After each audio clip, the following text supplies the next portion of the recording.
Buenas tardes, señoras y señores. Antes de dar inicio al segundo día de la jornada de análisis de fenómeno del Niño y aspectos preventivos para el 2019, quisiera pedirles que sus celulares sean colocados en modo avión o en vibrador, a fin de no interrumpir en el desarrollo de nuestro evento. A continuación, debo cumplir con informar las normas de seguridad y defensa civil en caso de una emergencia. Para ello, se proyectará un video para el cual les pido presten toda su atención. Bienvenidos al Colegio de Ingenieros del Perú. Como ustedes bien saben, estamos preparándonos para una eventual ocurrencia de sismo en Lima. El colegio tiene dos estructuras, una moderna que queda en la parte posterior y otra tradicional de la época republicana en la cual nos encontramos en este momento. Debemos considerar que en la parte moderna existen 4 pisos con aulas de estudio. Los estudiantes de estos pisos y nosotros deberíamos afrontar un proceso de evacuación en caso de sismo de modo directo por las vías que indicamos. En primer lugar, son escalinatas de bajada hacia el primer piso y luego 2 rutas de evacuación hacia la parte delantera hasta llegar a la parte frontal de la avenida Arequipa. Durante la evacuación deberemos actuar con calma y serenidad. Las características de estas construcciones nos obligan necesariamente a evacuar, más aún si el sismo es de mayor proporción. Para concluir, debemos indicar que tenemos equipos de apoyo para la evacuación en caso de desastres y que debemos repetir los simulacros no solo aquí, sino en nuestros hogares. Cualquier emergencia o evento inesperado, lo principal siempre será mantener la calma, cumplir con las normas de seguridad del lugar donde nos encontramos y que acabamos de ver, y ayudar a quien más lo necesite. Bienvenidos y gracias por acompañarnos a esta importante jornada que inició el día de ayer, donde han participado y participarán importantes profesionales para compartir sus conocimientos y temas de análisis y prevención en gestión del riesgo de desastres. Este evento ha sido organizado por el Comité de Gestión de Riesgos de Desastres de la World Federation of Engineering Organization, Subcomité de Agua y Clima, y el Consejo Nacional del Colegio de Ingenieros del Perú. Para dar inicio al evento de hoy, saludaremos a nuestros expositores, autoridades e invitados especiales que nos acompañan. El ingeniero Jorge Bustamante Dawson, presidente de SEDAPAL y miembro del Comité de Gestión de Riesgos de Desastres. La doctora Elizabeth Silvestre, de la Universidad Católica Santo Toribio de Mogrovejo, USAT. El ingeniero Roger Hidalgo García, de la Universidad Nacional de Ingeniería. El doctor Raúl Acosta Salazar, del Hospital Cayetano Heredia, Minsa. Saludamos a nuestras autoridades del CIP, miembros de la Orden, público en general, así como también a quienes nos siguen a través de nuestras señales en vivo, por la web CIP, plataforma Zoom y por streaming, a través del Facebook también. Y en especial a los miembros de la comisión organizadora, liderada por el doctor Julio Kuroiwa, quienes han hecho posible la realización de este importante evento. Bienvenidos y gracias a todos por acompañarnos. Antes de dar pase a nuestra primera conferencia, brindaré las pautas generales a fin de manejar los tiempos adecuadamente. Se presentará 3 exposiciones en esta jornada. Cada exposición cuenta con 25 minutos. Luego se dará el pase a las preguntas del público, para lo cual se cuenta con 10 minutos, por lo que serán 3 preguntas del público presente, a los cuales se le entregará un número a fin de llevar un orden. 2 preguntas del público virtual. Se recomienda que las preguntas sean directas y concisas para respetar los tiempos. La atención del COFI será al finalizar la jornada. Bien, a continuación tendremos la primera conferencia sobre el tema Prevención científica frente a eventos extremos, climáticos y meteorológicos, a cargo del expositor doctora Elizabeth Silvestre. La doctora Elizabeth Silvestre es meteoróloga de la Universidad Nacional Agraria La Molina, Doctora en modelamiento numérico en ciencias atmosféricas, con maestría en climatología del Brasil. Investigadora visitante en la NASA, Estados Unidos y también en Brasil. Sobre su experiencia laboral, ha trabajado en el Radio Observatorio de Jicamarca del Instituto Geofísico del Perú, en el CENAMI como directora científica, coordinadora regional del proyecto PRA en la Comunidad Andina, asesora de cambio climático en CARE, responsable del Programa Nacional de Ciencia y Tecnología Ambiental en CONCITEC, subdirectora de Ciencia, Tecnología y Talentos y directora de Políticas y Programas también en CONCITEC. Docente de posgrado en universidades públicas peruanas. Desde el 2017 es miembro del Consejo Directivo del International Network for Government Science Advice Latinoamérica and Caribbean, INSA-LAC. Bien, recibamos con un fuerte aplauso a la doctora Elizabeth Silvestre. Buenas tardes. En principio quiero agradecer al Colegio de Ingenieros por esta invitación. Muchas gracias, Loren, por la presentación. Sí, el día de ayer creo que hemos tenido interesantes exposiciones sobre el análisis del fenómeno El Niño. Esperemos no tener uno el 2019. Lo que yo quería era compartir con ustedes un poco el enfoque científico respecto a eventos extremos. Sucede que nosotros cuando hablamos del niño como un fenómeno y es importante definirlo. El niño es un fenómeno de escala global, producto de la interacción del océano y la atmósfera. Significa que para que nosotros podamos definir la ocurrencia o no ocurrencia del niño, debe haber una evaluación, un análisis, un estudio de componente atmosférico, climático y de componente oceanográfico. La interacción de ambos nos lleva a una conclusión de decir, ¿es niño o no es niño? El proceso de interacción y la intensidad de los factores que caracterizan el comportamiento climático y el comportamiento oceanográfico nos dan la intensidad del evento. Esa es una definición internacional, es una definición que científicamente se utiliza y en la que nos deberíamos basar para estudiar el niño.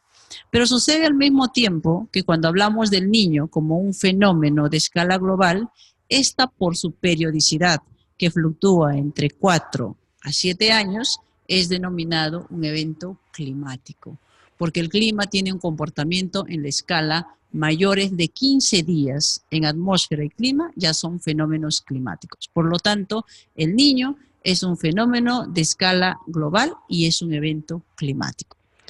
Pero tampoco podemos descartar que en el contexto de cambio climático, sabemos nosotros de los últimos reportes de IPCC, que es el Panel Intergubernamental de Cambio Climático, donde nos dice que los eventos extremos climáticos están siendo alterados en periodicidad, en frecuencia y en intensidad. Un evento climático es el niño, por lo tanto, su periodicidad, su intensidad y su frecuencia está alterada. Nos toca a nosotros entonces decir cuál es esa intensidad, cómo varía su periodicidad, ¿no? Y cuál es su frecuencia. Es un reto para nosotros como país. Al hablar de eventos extremos, el IPCC nos dice, ok, sí, están siendo alterados, pero los eventos climáticos de por sí traen aquellos eventos que no necesariamente tienen que ocurrir en la escala de meses o años, sino en la escala de días. Y a eso se les llama eventos extremos meteorológicos. Son aquellas lluvias inesperadas, intensas, y que también causan impacto en la sociedad, y que también están relacionados en muchos casos con la famosa ocurrencia de un evento climático que podría ser el niño. Estos conceptos son importantes llevarlos en consideración cuando nosotros vamos a hablar del niño. Hay que ver al niño con su enfoque climático, su escala global, pero también con la posibilidad de traer eventos meteorológicos extremos que pueden durar 2 o 3 días. El evento que tuvimos el año pasado a nivel nacional con una lluvia intensa que inundó casi la zona norte, que hasta ahora está en proceso de reconstrucción, fue un evento de 3 días. No más. Es un evento meteorológico inmerso a un evento climático que le hemos denominado el niño costero. por sus impactos. Bueno, lo que yo quiero contarles es que creo que ya hemos escuchado mucho sobre el niño, cómo se analiza, quiénes lo analizan, qué instituciones, etc. Yo quiero contarles de que cuando hablamos de prevención desde el punto de vista científico, nos regimos no solamente a los conceptos científicos, sino nos regimos también a acuerdos internacionales. En el tema de gestión de riesgos está el acuerdo de Sendai. Es un acuerdo marco internacional que tiene 4 factores importantes. Hablamos de la parte de innovación, hablamos de innovación y ciencia, hablamos de prevención, hablamos de la parte social, y hablamos de grupos multidisciplinarios. En sus objetivos, el acuerdo de Sendai menciona esos aspectos. En función a eso, lo que desde la parte científica, integrada con otros, podemos hacer es plantear modelos de prevención, donde se menciona siempre que la ciencia no trabaja de manera aislada. La ciencia debe trabajar de manera conjunta con un proceso de desarrollo tecnológico. Es el soporte para el desarrollo tecnológico. En términos científicos, nosotros nos regimos al concepto de la I más D más I.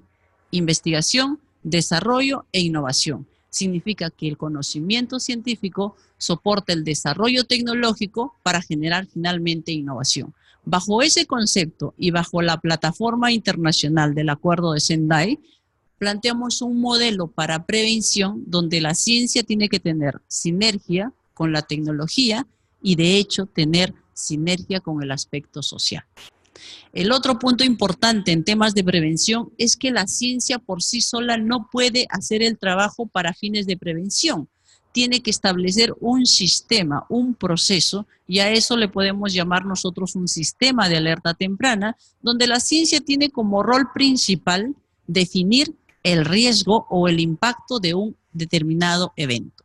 Por ejemplo, si nosotros vamos a saber o sabemos que hay intensas precipitaciones durante 3 días en una determinada localidad, ¿cuál es el impacto? ¿Qué es lo que va a causar? ¿Se va a inundar una ciudad? ¿Va a haber deslizamiento? ¿Va a desaparecer alguna cosa? ¿Vamos a malograr los cultivos? ¿Va a desaparecer la minera? No lo sabemos. Ese es el rol principal de la ciencia, determinar el impacto. Y eso significa determinar el objetivo, el fin de ese riesgo. En el segundo paso, lo que hace la ciencia es decirle a la tecnología, porque trabajan de manera conjunta, decirle, mira, yo he determinado el impacto que el incremento de la temperatura en 0.5 grados en la zona norte te va a malograr al mango en la etapa de floración. Así te dice la ciencia. Ok, tecnología, ahora ¿qué puedes hacer? ¿Qué podemos hacer para salvar ese mango? Porque si le afecta con un incremento de 0.5 grados en la etapa de floración, lo perdiste. La tecnología tiene que hacer un diseño para prevenir y para, digamos, no va a disminuir la temperatura, pero debe desarrollar algo para que no le afecte al mango en la fase de floración. Lo mismo ocurre con el niño. Si yo te digo que va a haber una precipitación de aquí a 4 meses, justo en el mes de verano, para nosotros en Lima, donde no hay precipitación y que con 5 milímetros se puede inundar, y te digo que probablemente tengas 8 milímetros, ¿cuál es la tecnología que tienes que desarrollar para prevenir? Lima con 13 milímetros desaparece. Lima con 8 milímetros está en peligro. Si la ciencia se encarga de darte ese impacto, entonces la tecnología tiene la obligación y el reto de establecer una solución. Y al mismo tiempo, la ciencia trabaja con la tecnología de manera conjunta para llegar a la población y decir, ok, sé, bueno, científicamente, que la temperatura incrementada en 0.5 grados me afecta al mango en la fase de floración y implemento una tecnología para que esa temperatura no la malogre al mango en esa etapa, pero debo conversar con la población para decirle, ok, ¿saben qué? Probablemente el 30% de tu productividad sea afectada. ¿Cuáles son las medidas? ¿O cómo interpreto ese incremento de temperatura? En el caso de las precipitaciones es más contundente.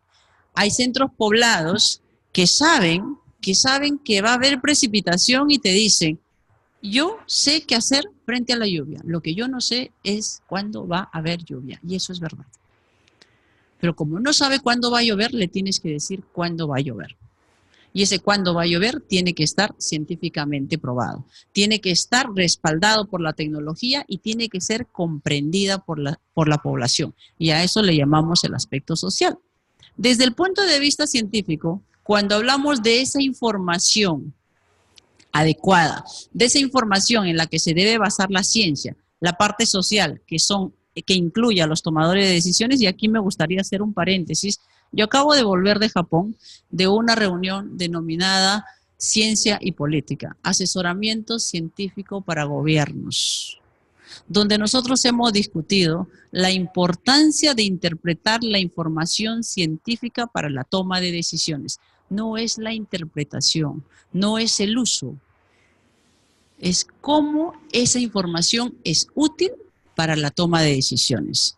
Hemos discutido en diferentes mesas y he tenido la suerte de estar en la mesa relacionada con desastres naturales, donde hemos discutido un tema como este, donde hemos discutido la necesidad de que el conocimiento científico finalmente sea estandarizado y, redundando, valiendo aquí la redundancia, de conocimiento de todo el aspecto social, la población, digamos, a pie, común, los científicos, los tomadores de decisiones, los empresarios, deberían tener una interpretación estandarizada de lo que es la ciencia. Entonces, hemos discutido un poco este modelo y es importante. Es importante porque este es un modelo cíclico, es un modelo que debe trabajar de manera transversal y es un modelo que debe servir para proporcionar calidad de vida, ¿no?, a las personas, que en realidad ese es el rol de la ciencia. Bajo ese concepto, pensando en el tema estrictamente científico, y si nos remitimos nosotros al tema de prevención de desastres naturales y el niño, tenemos que remitirnos a algo fundamental, a lo que llamamos modelamiento numérico. Y entonces, cuando nosotros nos ponemos a conversar sobre modelamiento numérico, aún muchos no hemos entendido qué es modelamiento numérico.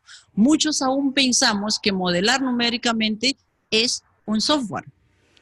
Es como un Windows, como un MATLAB o como un Excel donde tú buscas algunas cosas y pones y te sale un resultado. O donde haces una ecuación matemática, la calculas y lo es. Eso no es modelar científicamente. Modelar científicamente significa representar tridimensionalmente el comportamiento que interacciona la superficie, la atmósfera y lo que está en ella.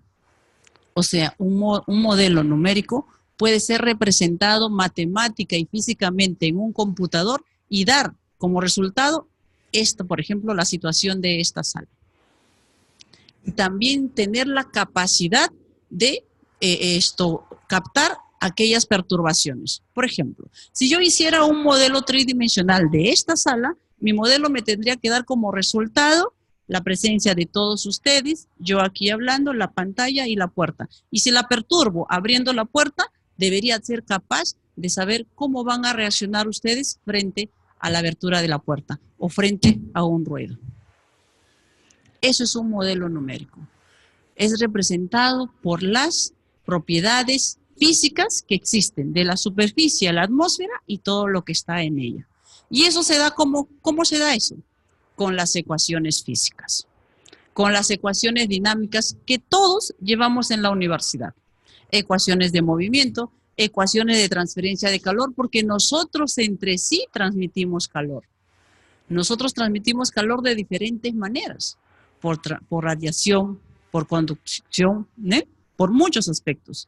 También transmitimos un tipo de energía, también transmitimos movimiento. Y todo eso se representa en ecuaciones matemáticas de manera tridimensional, o sea, en la superficie, en los ejes X, Y y en Z, y además, ¿en qué?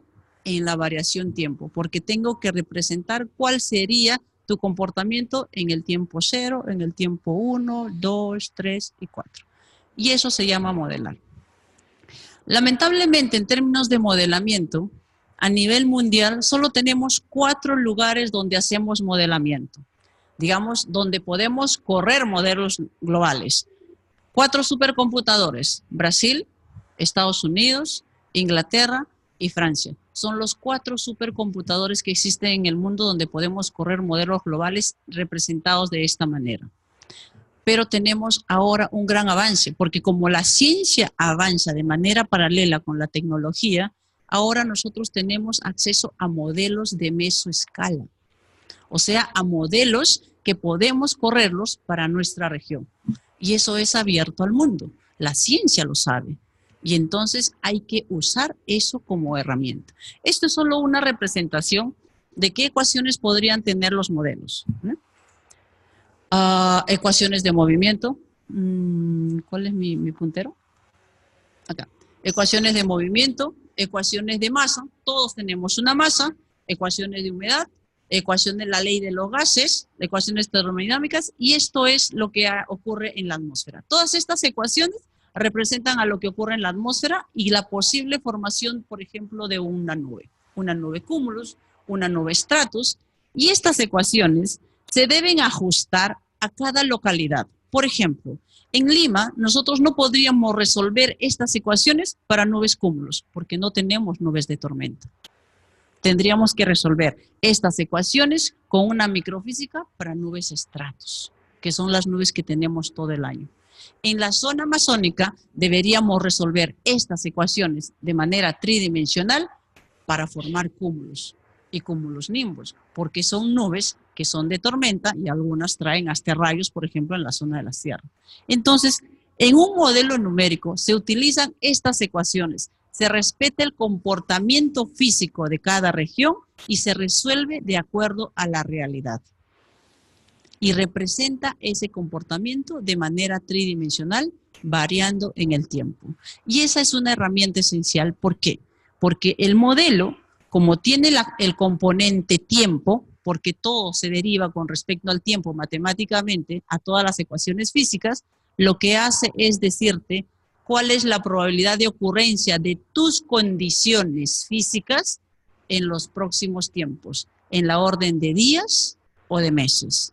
Si hablamos de meteorología, en la orden de días. Si hablamos de clima, en la orden de meses. Y entonces, con algo que te representa físicamente, es como si te conociera. Sabe cuánto pesas, sabe cuánto mides, sabe cuánto comes, ya sabe qué es lo que te va a pasar mañana. Eso es lo que hace el modelo. Si sabe, si te conoce, entonces hay una grande probabilidad de que sepa qué va a pasar mañana y de qué va a pasar el próximo mes. Eso hacen los modelos.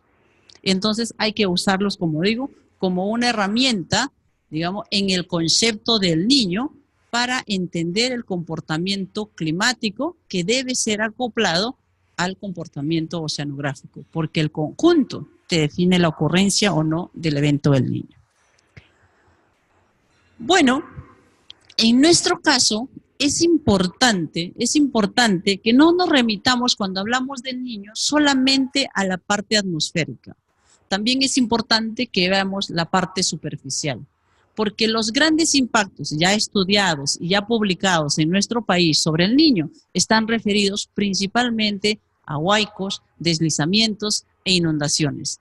¿Y cuál es el modelo que podría representar esos tipos de deslizamientos, de huaicos o de inundaciones? Exactamente un modelo hidrológico, pero de la mirada física, en el mismo concepto de un modelo numérico atmosférico.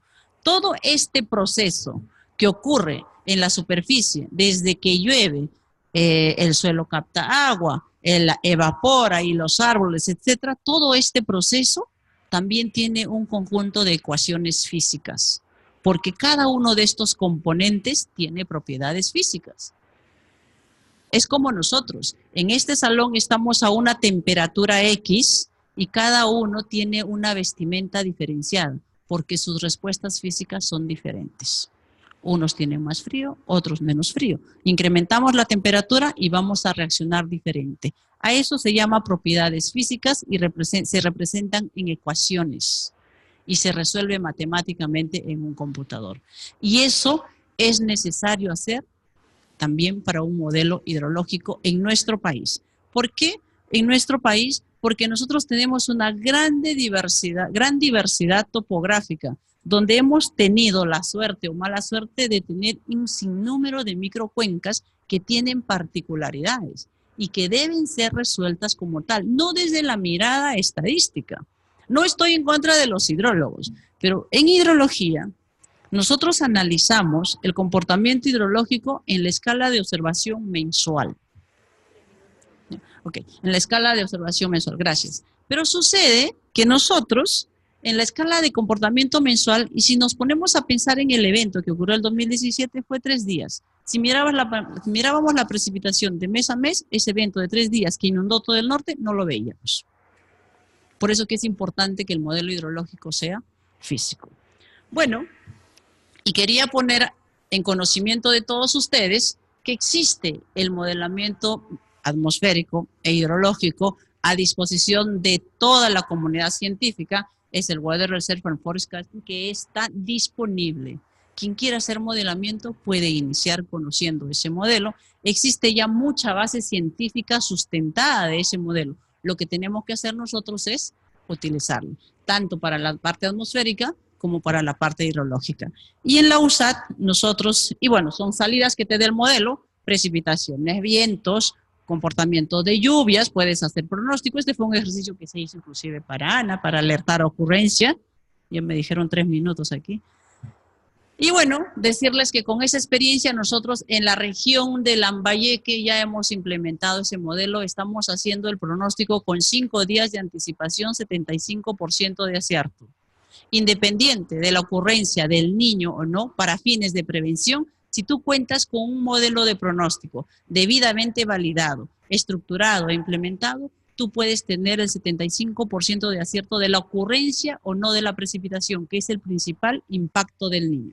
Y bueno, esta es una corrida que hemos hecho el día de ayer. Si ven ustedes, es el pronóstico para el día 15, el 16, el 17 y el 18. Podemos saber cuál es el comportamiento de la precipitación para esos días en esta región. Los colores morados son de menos precipitación y los intensos de mayor precipitación. Y lo mismo hemos hecho, pero pensando en Chiclayo.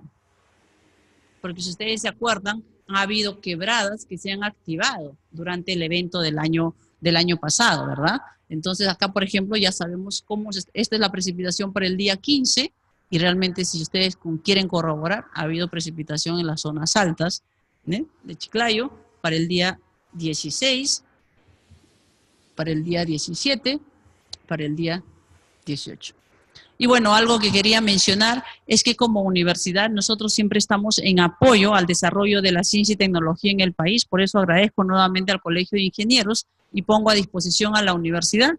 Algo que la universidad muchas veces que tiene en este momento es estar como Alicia, donde dice, ¿y ahora qué hago y a dónde voy? La universidad se rige simplemente por sus líneas de investigación. Y en el caso de la USAT, pensando en que Alicia tiene que tener el camino, y nosotros ya sabemos que tenemos que establecer estas alianzas con los colegios, tenemos que establecer alianzas con las empresas, con la sociedad, con el gobierno, etcétera. Nosotros hemos definido 5 áreas estratégicas para nuestras líneas de investigación que son prioritarias no solamente en la región de Lambayeque, sino en el país. El tema de salud no tiene discusión, debemos priorizar en el país. ¿Tiene que ver con el niño? Por supuesto que sí. Acuérdense que pasó a post-niño en las regiones del norte. Emprendimiento e innovación necesario en nuestro país porque hay que desarrollar tecnología, educación y comunicación. Necesitamos aún establecer metodologías de sensibilización en nuestra población. Ingeniería y arquitectura sostenible, ok. Creo que ahí es donde debemos focalizarnos. Y finalmente en derecho y orden social, que creo que sabemos que tenemos alrededor de 3.000 leyes en el Perú, donde creo que ni siquiera 1.000 están reglamentadas y donde no creo que todos hayamos participado en la reglamentación de esas leyes que rigen al Estado, a la población y bueno, a nuestro país. Y bueno, ponemos a disposición a la universidad para quien quiera comunicarse y contactarse con nosotros. Ya me cierran la presentación. Muchas gracias. Muchas gracias, doctora Elizabeth Silvestre. Daremos inicio a las preguntas. Levante por favor la mano.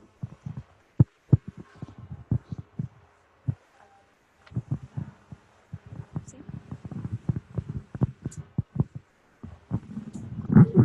Bueno, primero agradecer la presentación muy interesante, en verdad. Felicito el esfuerzo que hacen como universidad para hacer ese link entre diversas agentes, ¿no? Social, político, incluso autoridades. Bueno, yo también desarrollo investigación. Estoy haciendo, bueno, yo un poco trabajo en lo que es sedimentos, entonces tiene también bastante que ver. Y mi pregunta va, bueno, tengo algunas preguntas al respecto al modelo que mostró. ¿Cuál es el tamaño de grillado? Eso es uno. Segundo, si es que también el modelo incorporó datos de recolección de sedimentos. Para mí es importante porque es algo que nacionalmente no se hace, ¿no? Y muchas veces tener ese tipo de información es bastante difícil, ¿no? Si queremos tener una longitud larga de información, o sea, diferentes años, entonces no, mayormente es muy corta. Se tiene que optar por otras cosas o recogerlo también. Esa es una segunda pregunta. Y una última cosa, ¿uno puede tener libremente acceso a los resultados que este modelo tiene? Es decir, como puntuales o algo. Gracias. Interesante la pregunta. Te agradezco porque hay varios temas que no toqué en realidad. En el tema del tamaño del modelo, los modelos se manejan por resoluciones. O sea, un poco dando el ejemplo de que si tuviéramos estaciones climáticas, por ejemplo, en el país, estas tienen un radio de acción de 50 kilómetros, donde se dice que la estación instalada en un lugar, su información sería válida para 50 kilómetros si es que esto sería una en condiciones estándar, ¿no? A escala global, los modelos corren pensando en la misma filosofía de las estaciones, resuelven las ecuaciones a cada 100 kilómetros. O sea, el modelo global mira al mundo a cada 100 kilómetros. En el Perú hemos implementado ya modelos a cada 12 kilómetros. Si pensamos a cada 12 kilómetros en el Perú, por ejemplo, y pensamos en Lima, Lima, de la costa hacia Chosica, no tenemos más de 20 kilómetros, y si vemos al Perú, a Lima, en esos dos puntos, no vamos a conseguir representar ese comportamiento climático. En este contexto, nosotros hemos implementado el modelo para la región de Lambayeque a 6 kilómetros de resolución y para la provincia de Chiclayo a 2 kilómetros de resolución. Hemos implementado metodología de downscaling. Lo que queremos es ver con alta resolución el comportamiento en esos lugares. Respecto al tema hidrológico, yo lamento no haber colocado los componentes del modelo, pero sí incluye sedimentos. Y sí te invito, si trabajas en investigación, a revisar todo lo relacionado al WARF Hidro, y está disponible. Y bueno, si tienes la capacidad de implementarlo, conoces un poquito de Linux, puedes trabajar con ese modelo. Considera sedimentos. Sí. Y tu tercera pregunta, sí, nosotros estamos por lanzar esto. En realidad esto ha sido la invitación ha sido propicia. Nosotros vamos a lanzar la página web de estos modelos la próxima semana y entonces estará a disposición de todos ustedes, ¿no? Otra pregunta, por favor.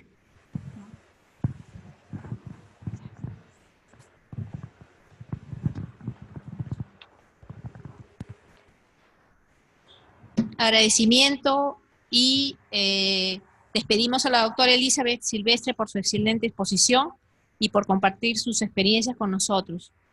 Muchísimas gracias.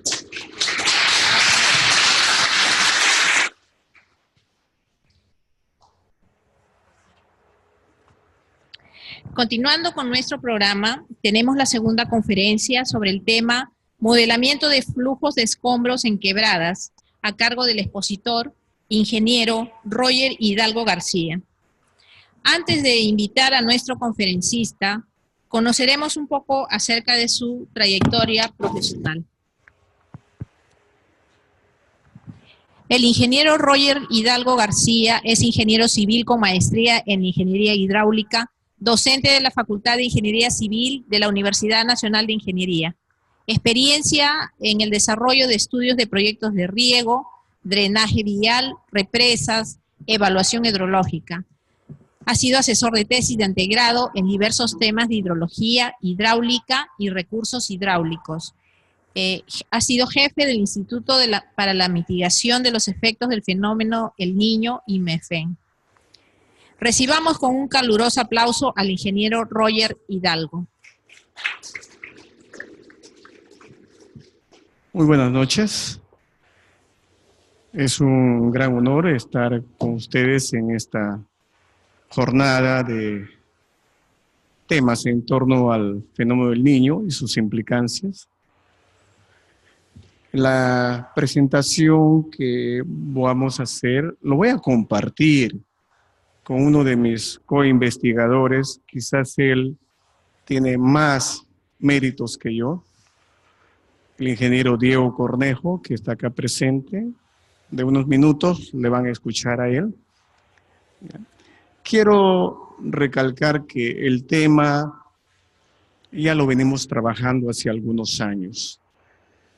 Y la motivación de involucrarnos en esta temática es que es una realidad en el país. El Perú es un país que está muy marcado por este tipo de fenómenos, los fenómenos de flujos de huaicos, ¿no? Algunos colegas dicen que estamos usando en una forma inadecuada el término quechua, huaico. Más adecuado es decirlo yogya. Pero bueno, el término un poquito más español y más comprensible para muchos es el flujo de escombros en quebrada. Ahí tenemos algunas de las vistas que nos son conocidas. Todos nosotros sabemos que en los periodos del verano austral, del hemisferio sur, las grandes precipitaciones que ocurren en esta parte de Sudamérica, en complicidad con nuestra orografía nacional, son elementos propicios para la ocurrencia de fenómenos devastadores, a cuales llamamos huaicos. Ahí tenemos algunas de esas manifestaciones en vistas fotográficas. Esta que vemos acá es en la zona de Trapiche, un desvío de la carretera a Canta, más o menos como a 1 hora y media de la Universidad de Ingeniería, que es nuestro centro de operaciones. Y esta es la manifestación de un inofensivo huaico comparado con otros mayores. Sin embargo, llegó a inundar la población de Trapiche. Y acá hay otros de mayor evidencia, ¿no? Más notables. Las estadísticas que se manejan en el país no son a veces coherentes entre sí.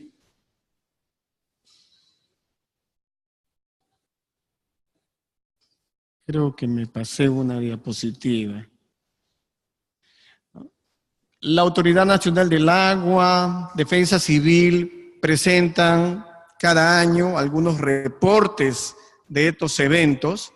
Sin embargo, observamos que no hay mucha concordancia en cuanto a cifras.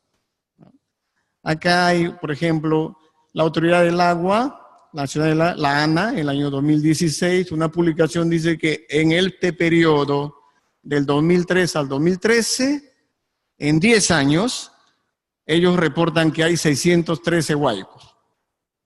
Y dan las ubicaciones y algunos impactos. No es en este momento llamando a atención a esos impactos. No. Solamente como una referencia estamos presentando ahí.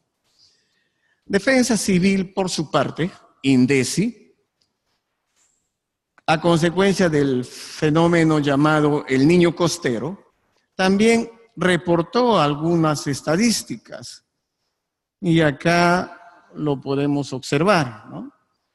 Durante el primer semestre de 2017 ocurrieron 480 huaicos. Es un poco incongruente, ¿no? Mientras la ANA dice que en 10 años, en el mismo marco geográfico y bajo las mismas condiciones climatológicas, da una cifra más reducida en comparación a lo que solamente en un semestre se reporta. Estas son cosas que debemos llamar también a discusión, ¿no?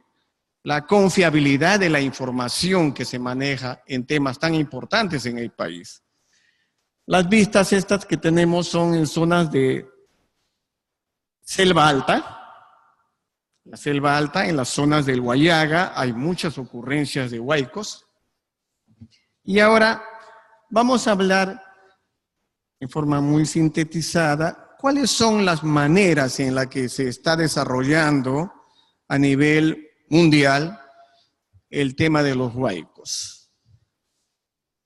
Hay varias formas de encarar el tema. Uno de ellos es el modelamiento físico a gran escala. El Geological Survey de Estados Unidos es una institución que tiene la delantera en esto. Durante decenas de años, quizás 40, 50 años, vienen desarrollando investigaciones en canales artificiales que han sido adecuados sobre las laderas de unos cerros que ellos tienen como área experimental. Pero son canales artificiales de concreto. Esa es una modalidad. Takahashi en Japón, Rickemann en Suiza, llevan otro enfoque del modelamiento físico en escala reducida en laboratorio. Es otro enfoque. Después tenemos Rickemann mismo, Jacob y Hangr en Canadá, enfocan el estudio de huaicos por medio de una reconstrucción de los eventos, con una reconstrucción de la parte sedimentológica, que es el transporte del material sólido que estos flujos arrastran y dejan ahí las evidencias, lo que los hidrólogos diríamos las huellas de un evento, como en el caso de una avenida. En Corea, otro grupo de investigadores, aunque me es un poco difícil pronunciar ese nombre, pero ahí lo pueden leer, por favor. ¿Ya? En Corea del Sur hay un tipo de investigación y un grupo de investigadores que están estudiando estos flujos, pero en laderas naturales. Han acondicionado las laderas para hacer este tipo de trabajos de investigación. La Universidad de Ingeniería, a través del Instituto de Mitigación de Efectos del Fenómeno del Niño, que también hemos incursionado en esta gama de los temas de investigación hidráulica, ha venido desarrollando estudios, ha venido desarrollando estudios de modelamiento con reología de materiales. Si bien es cierto que hemos empezado trabajando la reología de materiales hiperconcentrados de relaves mineros, pero la analogía de estos materiales, los flujos o las mezclas de relaves mineros, son bastante similares a las mezclas bifásicas de los flujos de huaicos. En la Universidad de Ingeniería, el IMEFEN ha estado elaborando esto en la reología de materiales. En la Universidad de Colorado, Pierre Julien, un reconocido investigador en el tema, también hace lo suyo, pero él trabaja con flujos de lodos. La otra manera de desarrollo de estos estudios son los muy atractivos modelos numéricos. A muchas personas les ilusionan los modelos numéricos. A nosotros lo miramos con cierta cautela. Más vamos hacia la experimentación física. No estamos en contra, pero también hay que poner las cosas en su debido lugar. Modelos numéricos. Entonces, la presentación de hoy día, yo solamente como parte del IMEFEN que está a mi cargo, estoy haciendo esta introducción. La presentación de hoy día, quiero mostrar lo que es el trabajo del IMEFEN en una cuenca experimental. Pero para eso, mejor invito al ingeniero Diego Cornejo, que está con nosotros, y nos va a contar todas sus peripecias en esta labor.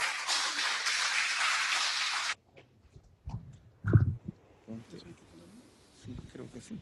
Bueno, sí que...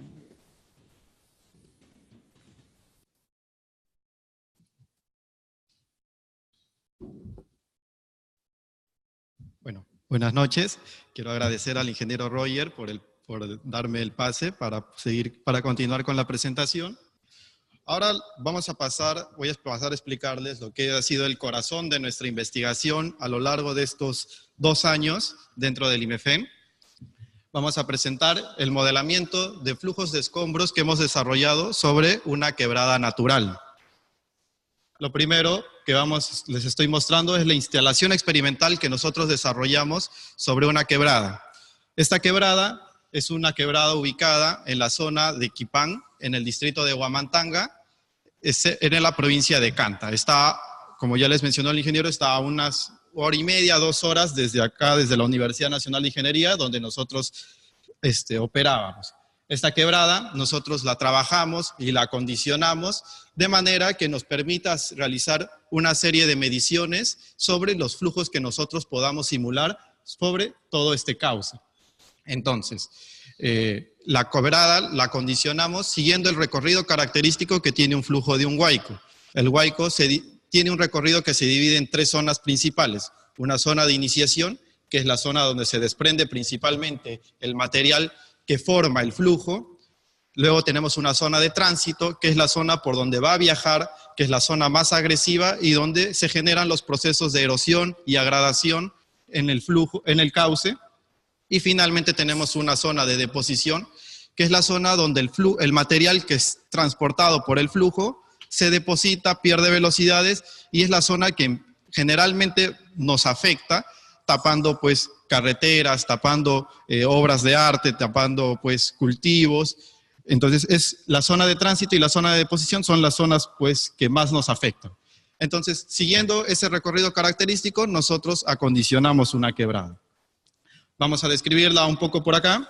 Acá tenemos un esquema general de nuestra quebrada visto en planta. Y lo primero que obtuvimos, que definimos fue una zona de iniciación.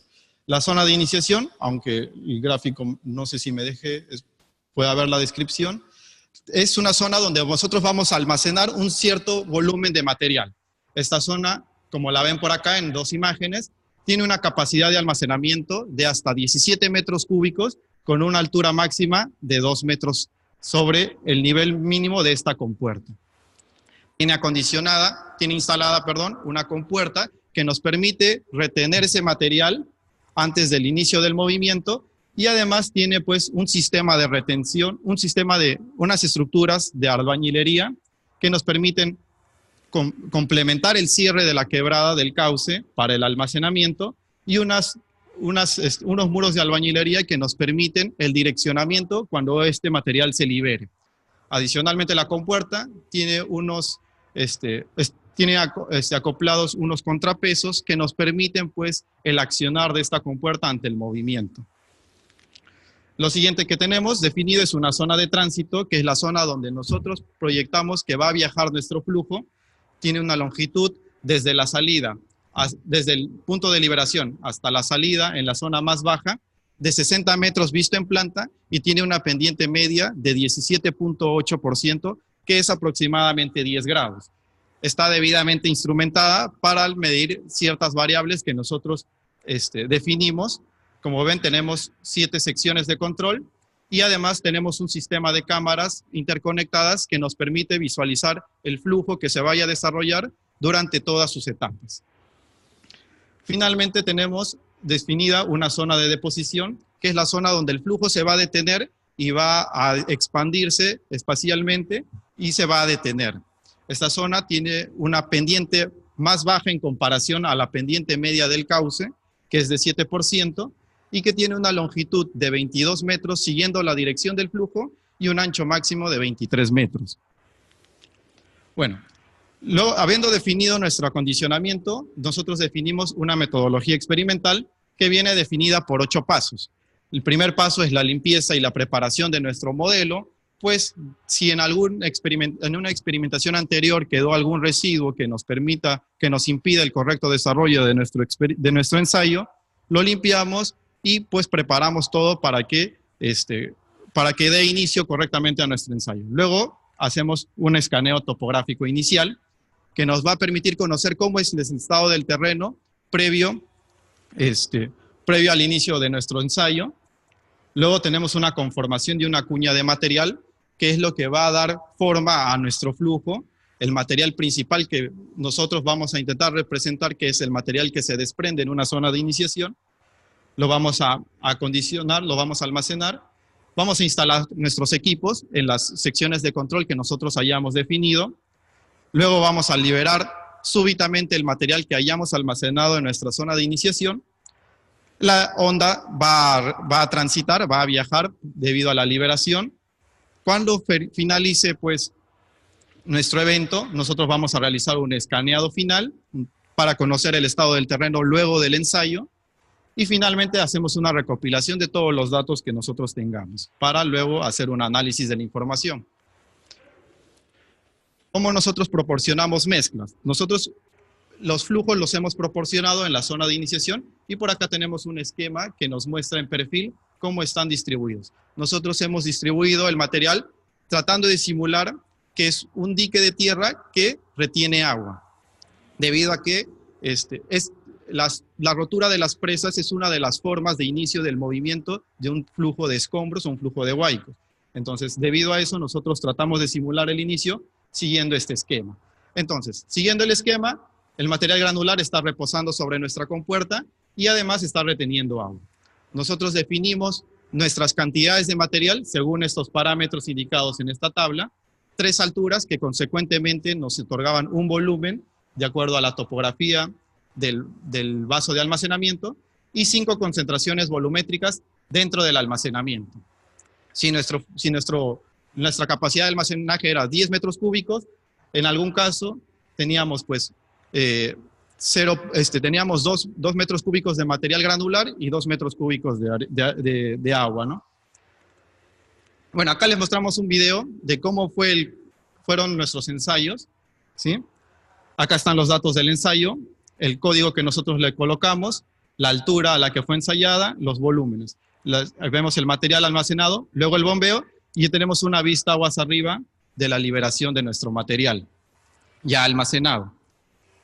Acá tenemos una vista frontal y vemos cómo el flujo se desarrolla por acciones de la inestabilidad del material almacenado, así como de las fuerzas de gravedad que se ejercen. Vemos una vista lateral sobre el flujo y acá tenemos, por ejemplo, un sensor ultrasónico que nos permite el registro de información sobre el tirante. Acá tenemos otra vista frontal, ¿sí?, del desarrollo del flujo. Vemos que es una onda instantánea que tiene un frente de onda importante y que tiene una cola que se va desarrollando hacia el final.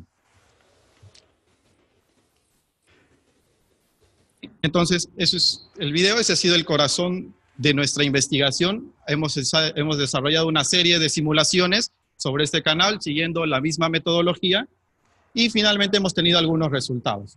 Los resultados se presentan en esta tabla. Acá estamos mostrando el resultado de 15 ensayos que nos han dado una serie de información respecto a tirantes, a registros de avance del frente de onda y pues de topografía. Que esos ensayos han tenido las 3 informaciones colectadas. Vemos la concentración volumétrica planteada, el volumen de agua, el volumen de material sólido utilizado y el volumen total de material que se ha formado, que ha sido parte de nuestra onda, ¿no? Finalmente tenemos la medida real de la concentración volumétrica debido a que cada vez que nosotros liberábamos nuestro material quedaba un remanente en la zona de inicio, entonces ese material no se consideraba parte del cuerpo de nuestra onda, ¿no? Entonces, esa es la concentración volumétrica que nosotros consideramos para el cuerpo de la onda. Para el tirante de flujo, nosotros colocamos unos sensores ultrasónicos que registraban la información instantánea debido a que este es un flujo impermanente. O sea, es decir, un flujo que solamente ocurre durante un periodo. Estas secciones de control eran 7 ubicadas a lo largo del terreno y registraban información como la muestra. Registraban información cada 0.04 segundos, 4 centésimas de segundo, debido a que el flujo era impermanente. Entonces, el registro muestra que hay una onda, un pulso. La onda es un pulso y luego se detiene, ¿no? Igual por acá. Vemos es un pulso, acá un poco más desarrollado y que luego se va deteniendo. El registro además muestra que tenemos una alta turbulencia durante el desarrollo de nuestra onda. En cuanto a otros resultados que hemos visto es pues el avance del frente de onda, que nosotros lo analizamos siguiendo este esquema. La liberación se ubicaba en este punto y lo que nosotros hicimos pues es comparar el avance en esta dirección X versus el tiempo. ¿Por qué esta dirección X? Porque es la dirección más regular que teníamos para la serie total de nuestros flujos, ¿no? Entonces se evaluó el avance del frente de onda versus la progresiva, espacio versus tiempo. Ya, listo. Entonces analizábamos desde el punto 0, en un tiempo 0, hasta un punto X a un tiempo T, ¿no? Algunos resultados que tuvimos a partir de esta investigación fue que principalmente se observa que el avance del frente de onda versus el tiempo es lineal, algo que nosotros nos sorprendimos al inicio, cuando empezamos a obtener los resultados, debido a que no esperábamos pues, que se dé un avance lineal en estos tipos de flujo. Adicionalmente vemos que, por ejemplo, en este gráfico, a un aumento de la concentración volumétrica, nosotros tenemos que el avance es mucho más lento, ¿sí?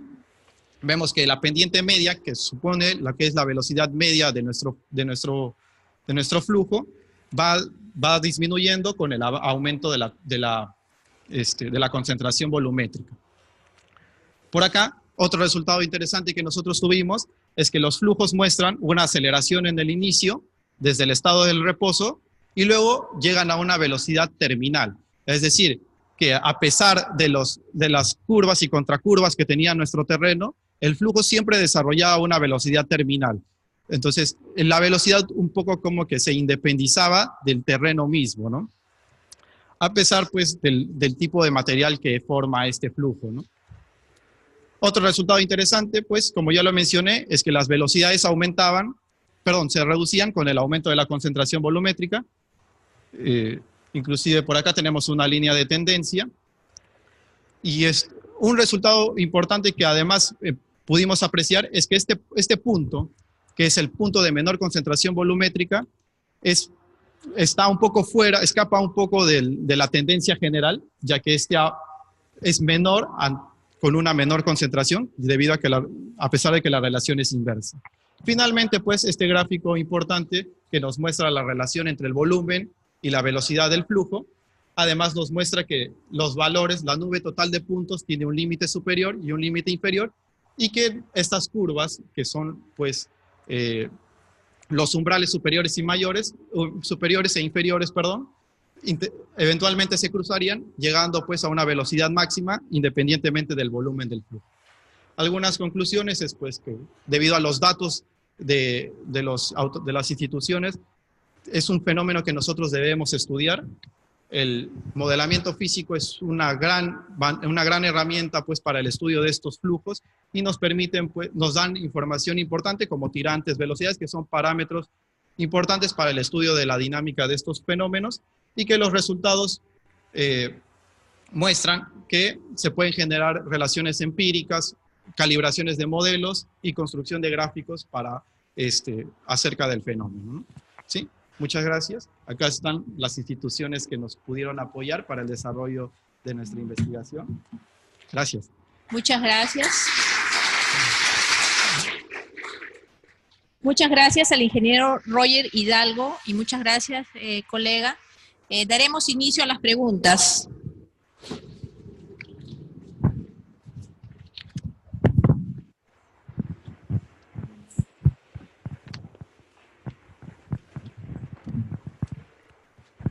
Bueno, felicitaciones, realmente un ejercicio muy interesante. Un par de preguntas. ¿Cambiaron las dimensiones de las partículas que formaban el dique que se rompía? ¿Cambiaron las dimensiones de las partículas también o solamente la cantidad? Y luego, una pregunta. Esta velocidad de 4 metros por segundo que se mantiene, ¿ustedes han tenido alguna posibilidad de contrastarlo con alguna medición de un huaico real? ¿Piensan ustedes que esa es la velocidad para esa pendiente y esas condiciones que debe ser la que debe producirse realmente? ¿Qué piensan al respecto? Ya, muchas gracias por la pregunta. Lo primero, pues, es que no hemos considerado variar el tipo de material. Recién la experimentación está en una primera etapa, entonces no consideramos por ahora variar el material. Y con respecto a lo segundo, tampoco lo hemos considerado por ahora. Recién son resultados preliminares, pero sí es lógico que se deba contrastar con data real, pues para ver qué tan cerca estamos pues en la experimentación con lo real, ¿no? Gracias, ingeniero Bustamante, por su pregunta. Permítame solamente hacer un comentario más a lo de Diego, ¿no? Es cierto que estamos en una fase experimental, diríamos preliminar, ¿no? Y la pregunta suya es algo que nos hemos planteado.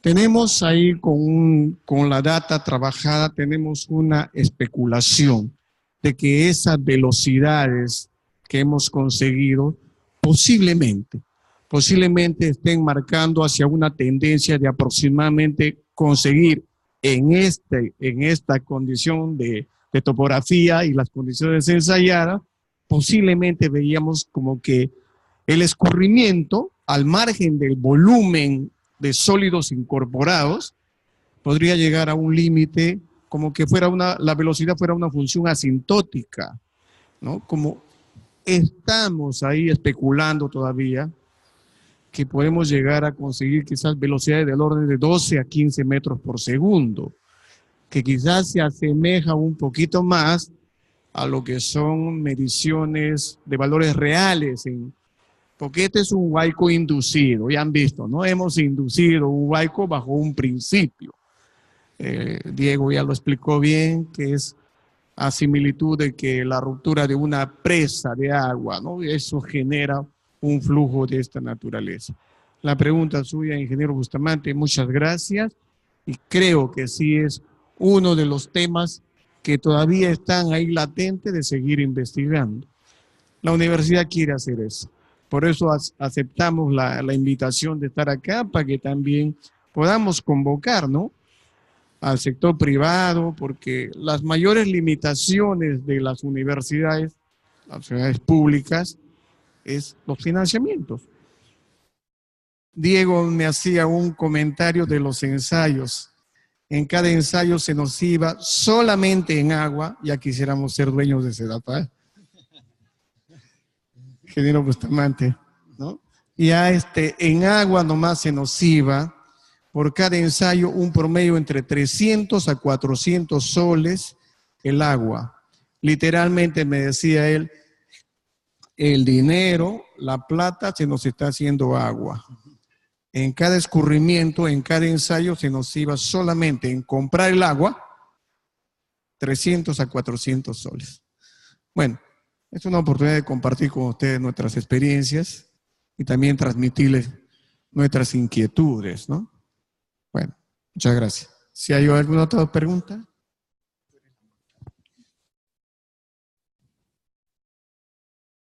Me ha parecido sumamente interesante su propuesta de investigación, ¿no? Y yo he planteado ya, ¿no?, una propuesta en una institución internacional para, digamos, disminuir el comportamiento que hace anómalo los huaicos, que son los residuos sólidos de la construcción encima de los cauces de los ríos, ¿no?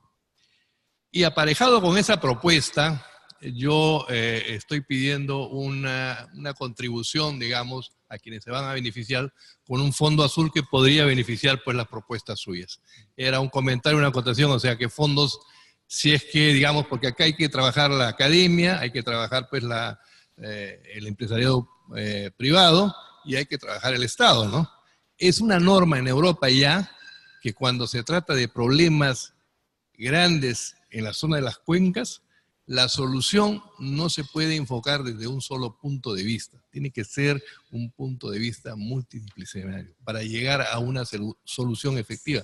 Y lo felicito porque este es un camino que, digamos, va a llegar a demostrar, pues, que efectivamente hay formas de prever y, digamos, contener los efectos dañinos de un huaico, ¿no?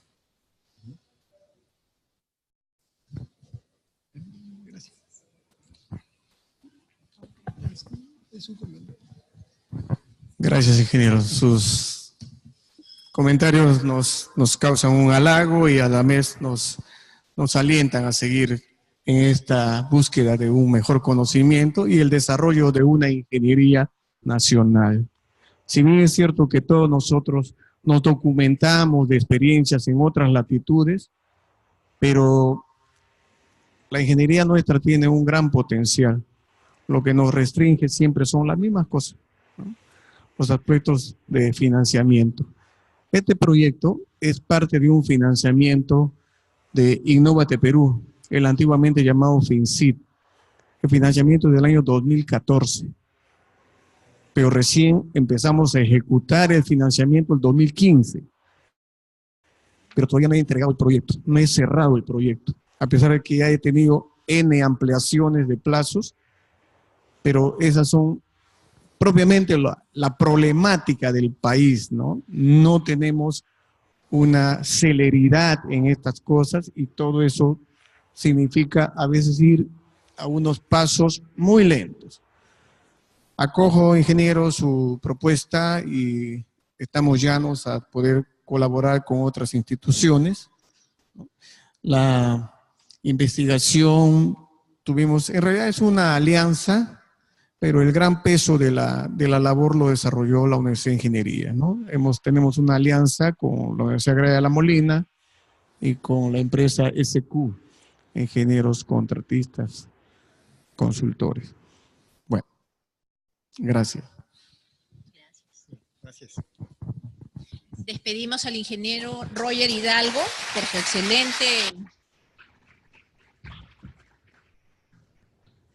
por su excelente exposición y por compartir sus experiencias con nosotros. Gracias. También gracias al colega. Continuando con nuestro programa, tendremos la última conferencia de la jornada.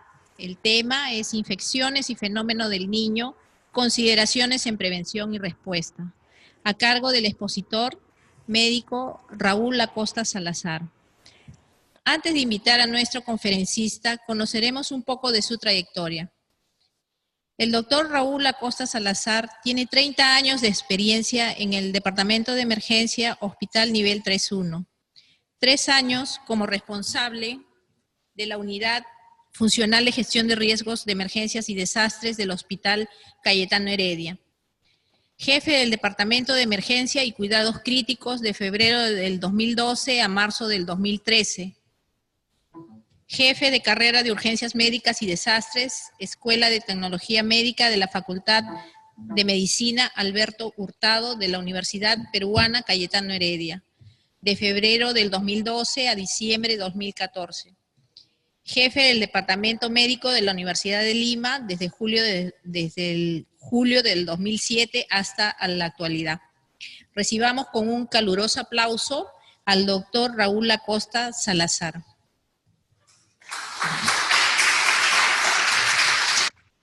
¿Aló? Sí. Bueno, para mí es muy grato y agradable poder compartir una reunión académica con ingenieros. Normalmente no es una situación que tenemos frecuentemente. Sin embargo, desde la creación del Sistema Nacional de Gestión de Riesgo de Emergencia y Desastres, el SINAGER, desde el 2011-2012, los médicos nos hemos visto en la necesidad de podernos integrar con la comunidad profesional en general, a través de la necesidad de mantener una buena conexión en función a lo que nos atañe a nosotros en el área hospitalaria del Ministerio de Salud, en lo que es la Unidad Funcional de Gestión de Riesgo de Emergencia y Desastre. Nosotros... Sí. Sí, claro.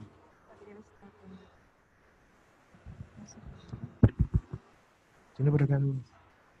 Si no, acá está bien.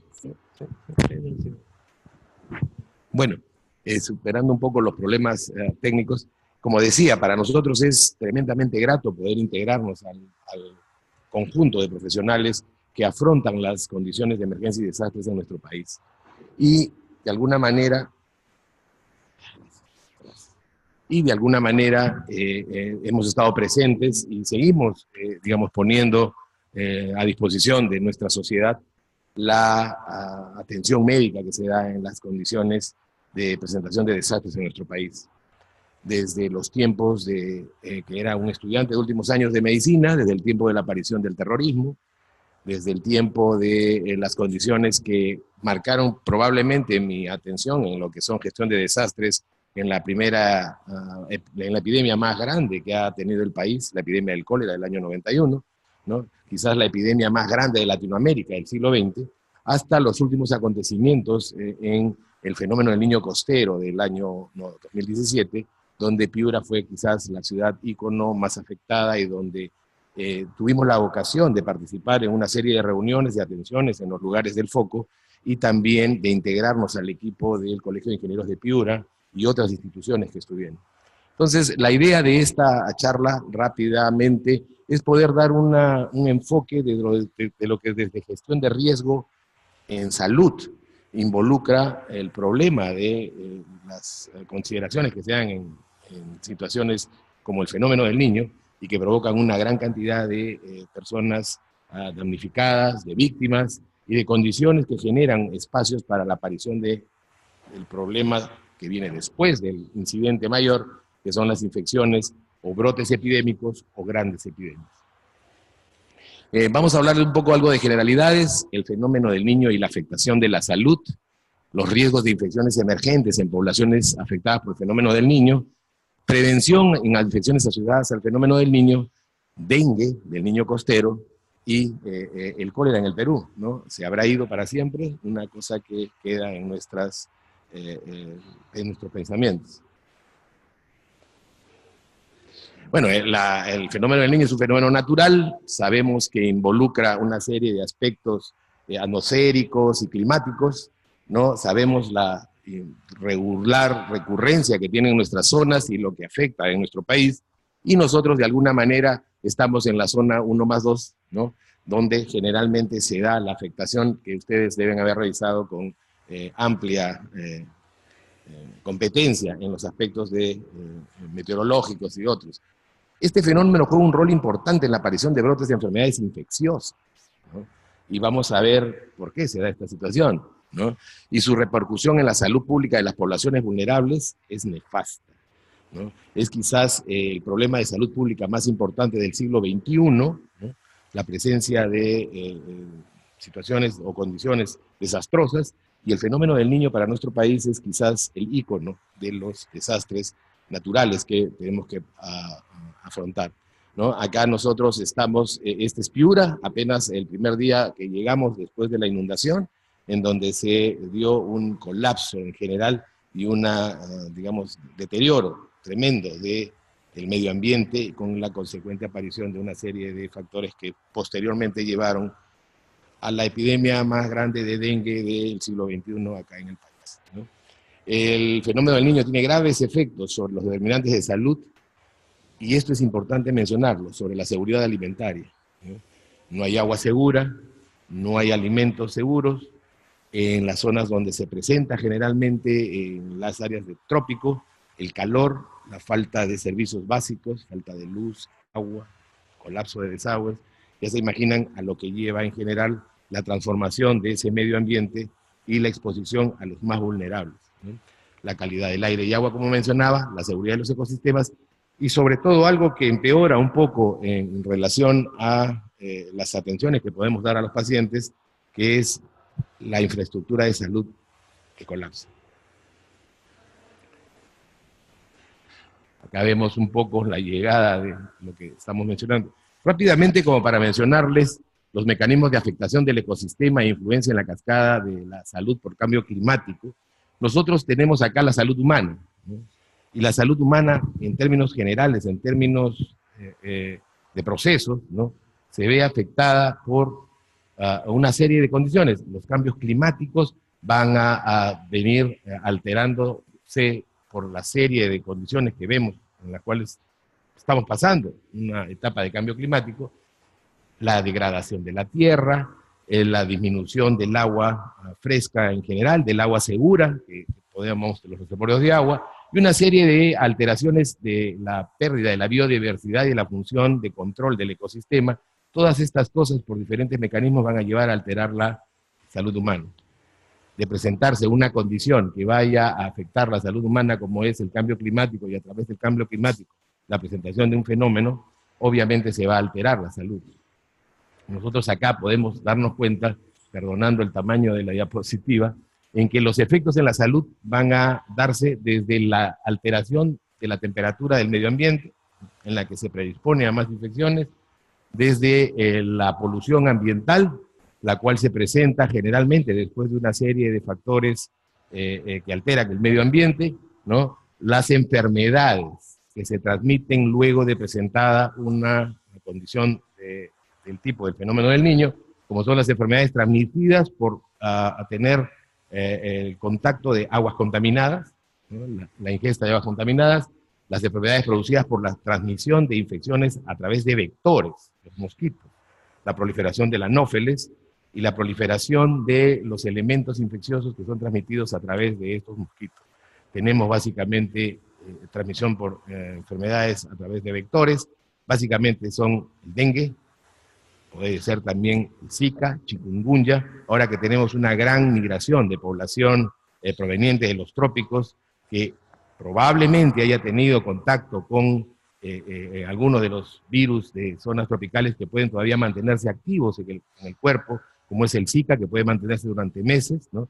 Chikungunya, dengue, son elementos que se transmiten a través de los vectores, los mosquitos, y sin dejar de hablar de otra manera de los clásicos y de las clásicas enfermedades transmitidas por vectores como son la malaria, como son la fiebre amarilla. Todos ellos transmitidos por las mismas características y de acuerdo a las mismas condiciones de deterioro del medio ambiente, ¿no? Evidentemente también los efectos de alteración que se da en los campos de cultivo, la contaminación que se da por en este caso, las inundaciones o la sequedad del clima, dependiendo de la fase del fenómeno del niño, todo eso va a alterar y va a afectar la salud de la población en general, la cual desarrollará, de acuerdo a sus características, ciertas condiciones de enfermedad. Las enfermedades infecciosas que se desencadenan en los escenarios del fenómeno del niño, como decía, las podemos ver en enfermedades transmitibles a través del aire, a través del agua y a través de vectores. Y todas estas enfermedades, lamentablemente, esta fauna microbiológica, bacteriológica, así como el Perú es rico en climas, es rico en microclimas y en biodiversidad, también es rico en biodiversidad patológica y patogénica para el ser humano, ¿no? Nosotros podemos ver que desde las infecciones que se pueden transmitir en campamentos donde se hacina a la gente luego de estar, digamos, afectada y haber perdido sus casas, como lo que ocurrió en Piura, desde la tuberculosis, pasando por meningitis, pasando por infecciones respiratorias agudas, también las enfermedades transmitidas a través de una contaminación del agua o una agua insegura para la población, dentro de los que el cólera, ¿no?, que ya afectó a nuestro país en el siglo pasado, en los años 90, es quizás una de las epidemias en las que más aprendimos los peruanos acerca de lo que implica, ¿no?, los diferentes determinantes de salud, de las necesidades de mantener apropiados y adecuados sistemas de saneamiento ambiental, ¿no?, y el tipo de vulnerabilidad de la población más afectada, que generalmente ingería sus alimentos en condiciones de pobre higiene. La diseminación del cólera a través de toda la costa peruana, que en un lapso de 3 a 4 semanas, prácticamente empezando en La Caleta, en Chimbote y en el norte, en Barranca, prácticamente se presentó de Tumbes a Tacna, logró penetrar a los Andes, llegó hasta la selva. Es el ejemplo de cómo viaja una infección que se transmite de persona a persona a través de la carencia y mal manejo de los sistemas de saneamiento que se dan en estas situaciones en las que pueden haber deterioros o colapsos de los sistemas por fenómenos como el fenómeno del niño, ¿no? También la aparición de las enfermedades por vectores, las enfermedades que se transmiten por picaduras de insectos, ¿no? Desde la malaria, como les hablaba, y acá quiero yo hacer y detenerme un poco en lo que es el dengue, ¿no? Felizmente las cepas de dengue que hay en nuestro país aún no han variado, no han mutado, y todavía no tenemos cepas de dengue que producen el famoso dengue hemorrágico, dengue con alta tasa de mortalidad. A Dios gracias, las epidemias que han habido en Iquitos en el año 2011, la epidemia de dengue de Piura, han sido epidemias de dengue donde la mortalidad ha sido relativamente baja debido a que no hemos tenido el serotipo de dengue, que es el que normalmente da gran alta mortalidad.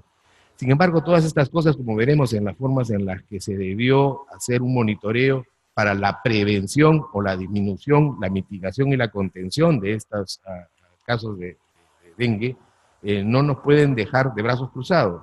Es ahí donde, digamos, la serie de iniciativas y de investigaciones que puede realizar la ingeniería en relación al manejo del control de vectores, de las mejores formas de fumigación, de el enlace que se debe tener con el personal de salud, porque entrar a la comunidad para poder lograr erradicar estos focos es realmente algo bastante difícil, como lo hemos visto nosotros en el campo en el que nos hemos encontrado.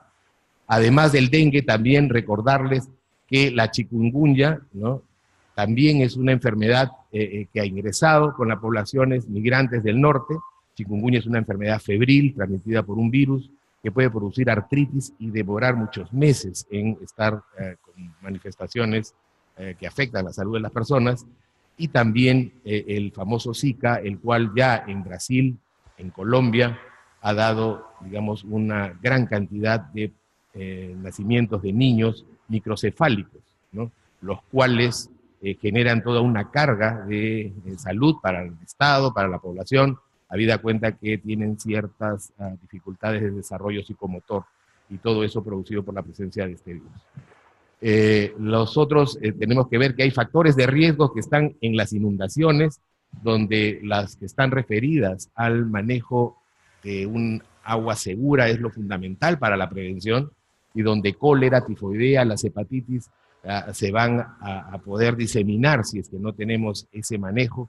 Desde acá, en la invocación para el capítulo de saneamiento, cuando estemos en una situación de crisis en diversas partes del país, porque la obtención de agua segura, la obtención de un manejo adecuado de los residuos de la población que se encuentra en albergues, en este caso, por ejemplo, en el caso del albergue San Pablo, en Piura, donde estuvimos, habían más de 16.000 personas albergadas en medio de la carretera y en los arenales del norte a temperaturas que estaban por encima de 35, 36 grados. Evidentemente también el control de los vectores, como mencionamos, y todos estos son factores de riesgo que si se trabajan con prevención, como podemos tener en claro, van a evitar el desarrollo de estas enfermedades y estas epidemias. Evidentemente hay 3 puntos importantes dentro de lo que son las determinantes de afectación epidémica en poblaciones. Evidentemente es la población, en donde sus características de pobreza, estado nutricional, condiciones de inmunización, ¿no?, si es que hay condiciones de inmunización, si se ha desarrollado todo eso, la edad, todas estas características del poblador pueden favorecer la diseminación de la enfermedad, o quizás poder ser un freno para que no se disemine con las formas en las que actualmente se puede hacer en algunos lugares. Evidentemente, el agente, es decir, el germen, el virus, el elemento pernicioso que va a desarrollar la infección en las poblaciones, es importante monitorearlo y tenerle presente con tiempo, porque ninguna de estas condiciones que afectan la salud de las personas se dan de la noche a la mañana. En el caso del cólera, ¿no?, han habido evidencias claras de que previos meses o un par de años antes ya se había determinado vibrios en el mar peruano. Vibrios que estaban esperando las condiciones para que se conviertan en vibrios toxigénicos, y a través de esas características climáticas que se dieron en el año 91, ¿no?, se puedan generar vibrios que son capaces de infectar a una persona, y por las características del pobre saneamiento que aún tenemos en algunas zonas, inclusive de Lima metropolitana, se expandió totalmente la enfermedad. Asimismo, el otro determinante importante es el medio ambiente, ¿no?, donde, digamos, las condiciones de saneamiento, como hablábamos, las condiciones de agua, comida, digamos, de calidad en la que no haya contaminación, y el hacinamiento de las personas en los albergues, todo eso condiciona las situaciones que van a generar los afectados por condiciones epidémicas. ¿Okay? En estas transparencias y en estas fotos podemos ver, nosotros estuvimos en Piura, ¿no?, y este es un centro de salud afectado por el corte de saneamiento, en el que no había agua, no había luz, incluso no había señal de teléfono los primeros días, ¿no? Quienes son piuranos acá de repente podrán haber tenido dificultades de comunicarse con sus familias, Y este es uno de los centros de salud más modernos que había en ese momento en el centro poblado del Indio, ¿no? En donde había colapsado una gran zona donde habían matrices de desagüe. Ustedes verán que toda esta área, en donde estaba el centro de salud, ¿no?, colapsada totalmente, sin agua, ¿no?, y esta manguera o esta tubería estaba, digamos, evacuando de una manera parcialmente artesanal todo el desecho y todo el detritus que salía de todo el componente urbano de esa zona de Piura. Ya se imaginan al medio ambiente liberados para nosotros, una serie de gérmenes, cherichacoles, salmonelas, virus, hepatitis, leptospira, ¿no?, como hemos visto al inicio, la serie de gérmenes que son capaces de producir, digamos, enfermedad, y esas situaciones las vimos. Interesantemente, el primer día cuando llegamos a la ciudad, los médicos y el personal de la direza de Piura nos decían la preocupación que tenían de que podía haber de alguna manera el riesgo de una enfermedad diarreica. Sin embargo, ¿no?, lo que más se preocupaba en cuanto a la enfermedad diarreica no se dio, porque las condiciones estaban dadas para que se genere una mayor presencia de vectores y se presente una mayor cantidad de casos de dengue, los cuales en pocas semanas lograron a subir entre los probables 100 febriles que tenían diariamente en la ciudad de Piura a más de 1.200 por día, lo que generó una epidemia que al final acabó con casi 50.000 casos. Entonces, nosotros vemos como el dengue, ¿no?, en todas las áreas donde hay presencia de inundaciones, es uno de los elementos que se dan. Nosotros vemos cómo ha incrementado en las Américas el dengue desde los años 80 hasta la actualidad, ¿no? Y en el Perú, en el año 2012, 11-12, en la región Loreto, y en el año 2017 en Piura está presente, ¿no? Está presente y seguirá presente, mientras que tenemos que hacer esfuerzos para que la parte preventiva llegue al control de lo que es el saneamiento, la fumigación, la educación a las familias, a las poblaciones, para que se pueda dar, digamos, una situación de control de esto, ¿no? Definitivamente, la evaluación del riesgo potencial está dentro de lo que hemos conversado. Allí es donde se debe hacer la prevención en los determinantes del riesgo ambiental, el acceso al agua potable, la eliminación apropiada de los residuos de la población, los determinantes de riesgo biológico y la educación a las comunidades como un elemento importante. Esto es lo que yo les hablaba acerca de las, digamos, consideraciones que se daban desde antes de que exista la inundación. Ya se veía un incremento de los casos de febriles y esto estaba monitoreado en la ciudad de Piura. Nosotros llegamos con los lineamientos de manejo de desastre de dengue para la ciudad de Piura y la serie de condiciones y de actividades que realizamos con todos los gobiernos. Se lograron hacer estudios previos a la aparición de esta condición. Existe, digamos, el monitoreo de riesgo cuando se identificaron en el 2016, un año antes, a las áreas de los centros de salud que iban a colapsar, ¿ok? Pero a pesar de que se hizo un año antes, igual colapsaron por la falta de decisión para el manejo de estas situaciones. Finalmente, digamos, existen estrategias, las cuales involucran necesariamente el manejo del medio ambiente, ¿no?, la vigilancia de las epidemias, las atenciones que se hagan a los pacientes y el manejo con la comunicación que se da para todas estas condiciones. Creo que ya tengo el tiempo exacto. Rápidamente, solamente para decirles que el cólera fue para el año 91, ¿no?, la experiencia más seria, ¿no? Acá teníamos un pequeño video en cómo se diseminaba, cómo llegaban las personas, digamos, cayéndose a los hospitales. En el año 91 el Perú tuvo cerca de 400.000 casos de cólera, ¿no?, y fue quizás una de las epidemias más llamativas desde el punto de vista de la salud pública en Latinoamérica. Y con esto, digamos, estamos ahí en los 391.000. Y cosa importante, ¿no?, para el tiempo del fenómeno del Niño hubo un rebrote del la condición epidémica, solamente hubieron 60.000 casos para el niño del 97, 98, ¿no? Sin embargo, las condiciones están dadas para que eso pueda volverse a presentar. ¿Ok?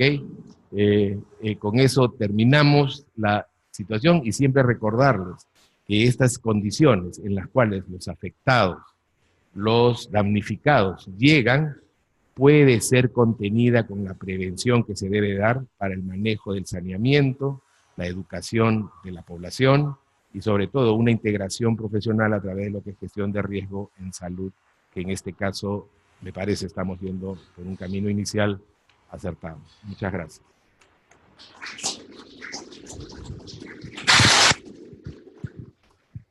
Muchas gracias, doctora Costa. Damos inicio a las preguntas.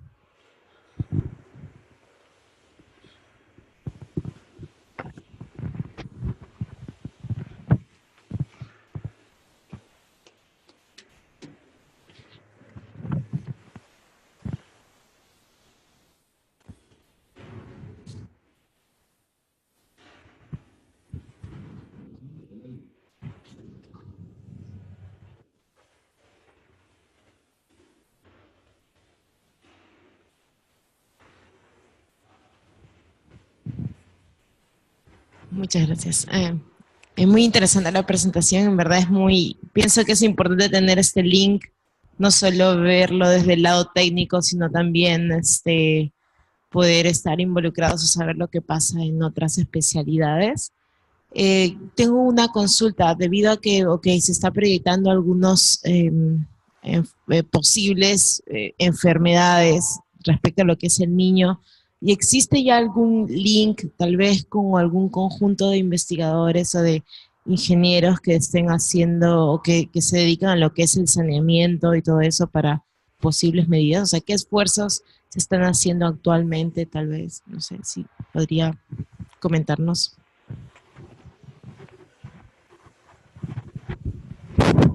Bueno, sí, realmente.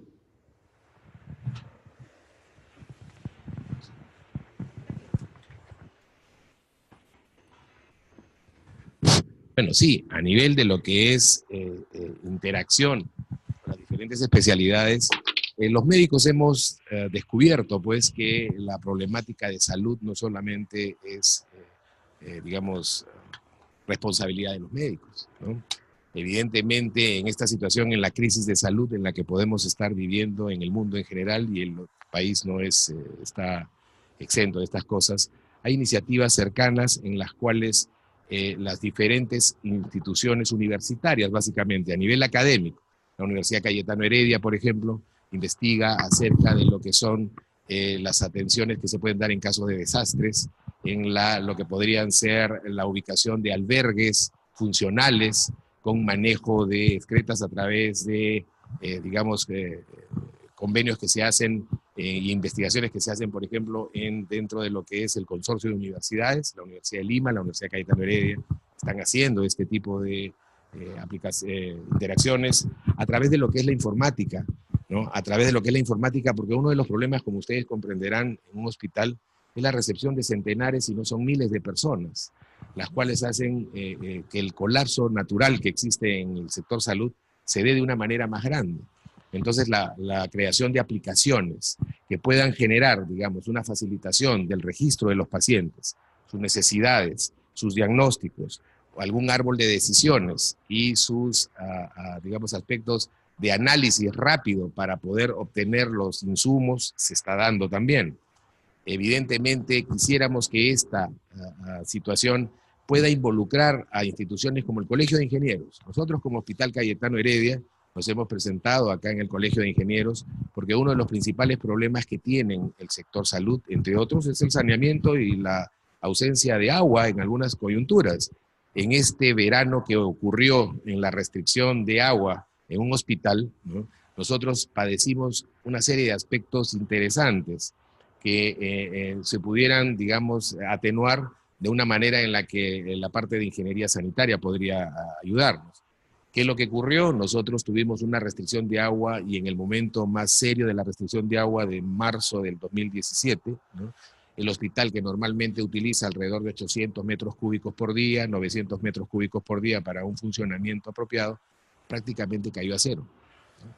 Entonces, las autoridades nacionales de ese momento, del sector salud, pidieron el apoyo de las diferentes instituciones, pidieron el apoyo de Sedapal. No podía, digamos, darnos aportes de agua, ¿no? Y individualmente nosotros nos acercamos a los bomberos con la idea de que a través de las cisternas de los diferentes gobiernos locales puedan llevar agua, pero cuando comenzamos a darnos cuenta de la magnitud de lo que estábamos hablando, ¿no? 800 metros cúbicos de agua, no lo podemos hacer circular por Lima en tanques cisternas, en una condición que nos dimos cuenta en el momento de lo importante que era el agua, ¿no? Y digamos, logramos traer 2 o 3 cisternas de 12.000 galones cada una, ¿no? Las cuales generaron toda una movilización del área del hospital para poder entrar la cisterna, poder llegar a las áreas de los tanques, poder vaciar el agua, y cuando nos dimos cuenta que eso no nos alcanzaba ni para 2 horas de funcionamiento normal, ¿no? Nos dimos cuenta, acá hay un problema, ¿no? ¿De dónde vamos a sacar 800 metros cúbicos que van a circular entre el tráfico de Lima, ¿no? En el cono norte, ¿no? ¿Cuánto demorará en venir desde el pozo? Y digamos, a través de eso, con el apoyo de algunos miembros del Colegio de Ingenieros, nos dimos cuenta que esa no era la salida, ¿no? Ahí por ejemplo, hay un punto interesante para el apoyo que se pueda dar a los hospitales. El único hospital que tiene un pozo de agua propio, ¿no? Que es el Hospital del Niño, ¿no? Es el único que tiene asegurado su abastecimiento de agua porque tiene su propio pozo, ¿no? Y en caso de cortes puede tener agua, ¿no? Y agua, como ustedes puedan darse cuenta, es uno de los elementos más importantes para el saneamiento y justamente la higiene y justamente la limpieza y justamente evitar las enfermedades transmitidas por estas bacterias que vienen a través del agua. Ahí le doy un ejemplo de cómo, por ejemplo, estas cosas son importantes. Nos hemos acercado al Colegio de Ingenieros, esperamos que nos puedan abrir, digamos, las puertas en el capítulo de Ingeniería Sanitaria y que nos puedan dar algunas opciones de manejo para una cosa que es tan sencilla desde el punto de vista de la ingeniería. No sé si eso contesta su pregunta. Hay una pregunta también. Muy interesante su presentación, bastante preocupante para los jóvenes, menos para los que ya no nos queda mucho, pero de todas maneras, una de las recomendaciones que le haría, doctor, es que yo en el Colegio de Ingenieros hemos tenido buenos resultados cuando el reclamo se hace, digamos, a través del colegio, vamos a decir, del decano departamental o nacional, directamente sobre los problemas, porque a veces en el Perú no se socializan los problemas. Entonces, al no socializarse los problemas, la población ni el ciudadano de a pie los conoce. Entonces, el político simplemente dice, bueno, este no es mi problema, ¿no? Y lo deja de lado. Pero si se lo visualizan, sí le toma atención y lo resuelve. Y le puedo dar varios casos en los que yo he sido partícipe del problema. Le comento uno muy pequeñito para conocimiento de todos. El aeropuerto Jorge Chávez se propaganda como que es el mejor aeropuerto de Sudamérica. Bueno, regresando de Roma, en la madrugada llegamos a Lima varios ingenieros y no habían carritos para llevar las maletas. El mejor aeropuerto de América Latina. Y los pocos carritos que habían eran viejos y no servían y tenían el freno amarrado con scotch. ¿No es cierto? Y es un aeropuerto concesionado, por lo cual todos nosotros pagamos dentro del boleto que compramos el servicio para que el aeropuerto esté en buenas condiciones. Bueno, pues el decano departamental del Callao, junto con quien le habla, les hizo una carta a Ocitran y en menos de 2 meses todos los carritos del aeropuerto Jorge Chávez eran nuevos. Entonces hay maneras, digamos, de estimular la acción en el aparato burocrático del Estado, que posiblemente todos son muy buenas personas, pero lamentablemente tienen tantos problemas que a veces no los pueden solucionar. por ahí a todos los que somos ingenieros y a los que, como usted, con muy buen criterio nos ha expuesto acá una realidad preocupante, dejo esta pequeña reflexión. Muchas gracias. Muchas gracias, ingeniero. Solo comentar que muchas de las investigaciones en salud que se han hecho y que, digamos, terminan a veces solamente en el área académica, terminan en los papers, terminan en las presentaciones o premiaciones sobre, digamos, algún investigador notable, ¿no? Muchas de ellas no son tomadas en cuenta, como usted dice, porque falta un nexo, falta una comunicación. Y en ese aspecto creo que espacios como este, en donde podemos interactuar con profesionales de otro rubro diferente al de la medicina, pero con gran implicancia para nosotros en los momentos de la necesidad que se da para la atención de la salud, ¿no? En general, son de gran apoyo y valor. Actualmente mi hospital, tratando de ir por esa ruta, tratando de ir al colegio médico, tratando de ir a las diferentes áreas del ministerio, la política le ha hecho mucho daño a todo lo que significa el desarrollo de la gestión de riesgo de desastres. Creo que en la ingeniería es un ejemplo muy grande, ¿no? Igual en la salud, ¿no? Sin tratar de entrar en aspectos políticos, una de las cosas que nosotros estamos viendo que es que el desarrollo de la investigación operativa a nivel académico va a dar rutas en las cuales se debe encontrar el canal para poder llegar a, digamos, finalmente gestionar el apoyo hacia los hospitales.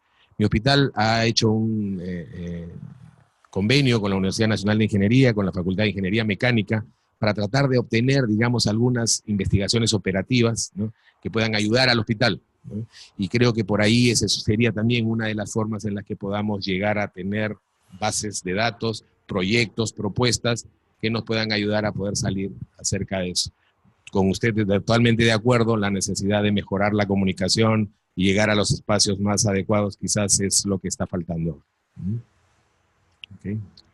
¿Alguna otra pregunta? Muchas gracias, doctor Raúl Acosta Salazar, por su excelente exposición y por compartir sus experiencias y dejarnos algunas inquietudes a nosotros los ingenieros. Ahora se hace presente al público asistente y al que nos ha seguido vía redes que toda la información de la jornada será subida a la página web del colegio, tanto las exposiciones, fotos, videos, así como los resúmenes de cada conferencia de estos 2 días de jornada.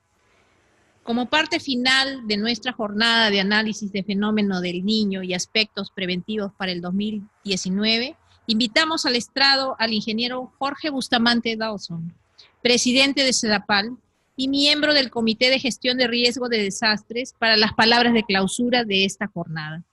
Aplausos, por favor.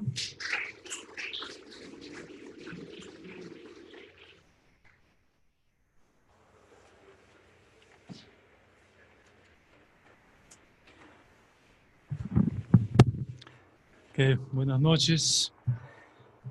Señores expositores, señores, señoras, un agradecimiento muy especial a los expositores. Realmente las exposiciones han sido excelentes.